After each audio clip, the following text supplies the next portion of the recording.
36 పరుగులకే team India all out అయిపోయింది. Captain Virat Kohli series మధ్యలోనే స్వదేశానికి తిరిగి వెళ్ళిపోయాడు. ప్రపంచం మొత్తం ఇండియా ఈ సిరీస్ ఓడిపోతుంది అని అనుకుంది. కానీ అప్పుడు ఒక ఆటగాడు చాలా ప్రశాంతంగా వచ్చి చరిత్రనే మార్చేశాడు. అతడే అజింక్య రహానే. ఈరోజు ఇంటర్నేషనల్ క్రికెట్కి రిటైర్మెంట్ ప్రకటించిన రహానే ఇండియన్ క్రికెట్లో one of the most underrated cricketer. 2013లో టెస్టులోకి ఎంట్రీ ఇచ్చిన రహానే 85 టెస్ట్ మ్యాచ్ల్లో 5077 పరుగులు చేశాడు. అందులో 12 సెంచరీలు కూడా ఉన్నాయి. కానీ రహానే గొప్పతనం రన్స్లో లేదు.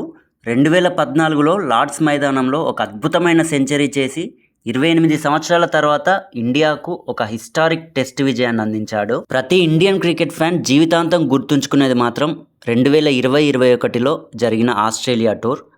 ఆడిలైడ్లో భారత్ 36 పరుగులకే ఆల్అవుట్ అయిపోయింది. కెప్టెన్ విరాట్ కోహ్లీ సిరీస్ మధ్యలోనే మళ్ళీ ఇండియాకి వెళ్ళిపోవాల్సి వచ్చింది. ఆ మూమెంట్లో ఉన్న స్టార్ ప్లేయర్స్ అందరూ కూడా ఇంజురీస్ పాలయ్యారు. అలాంటి టైంలో కెప్టెన్సీ తీసుకున్న రహానే మెల్బోర్న్లో కెప్టెన్గా సెంచరీ కొట్టాడు. చివరకు గబ్బాలో 32 ఏళ్లుగా ఓడిపోని ఆస్ట్రేలియన్ టీంను ఓడించి 2-1తో చారిత్రాత్మకమైన బార్డర్ గవాస్కర్ ట్రోఫీని ఇండియాకు అందించాడు.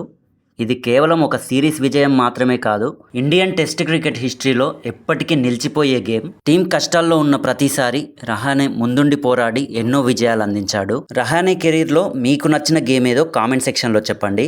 కంటెంట్ నచ్చితే లైక్ చేయండి. ఇలాంటి ఇంట్రెస్టింగ్ స్పోర్ట్స్ అప్డేట్స్ ఎప్పటికప్పుడు తెలుసుకోవడానికి వెంటనే మన ఛానల్ని సబ్స్క్రైబ్ చేసుకోండి.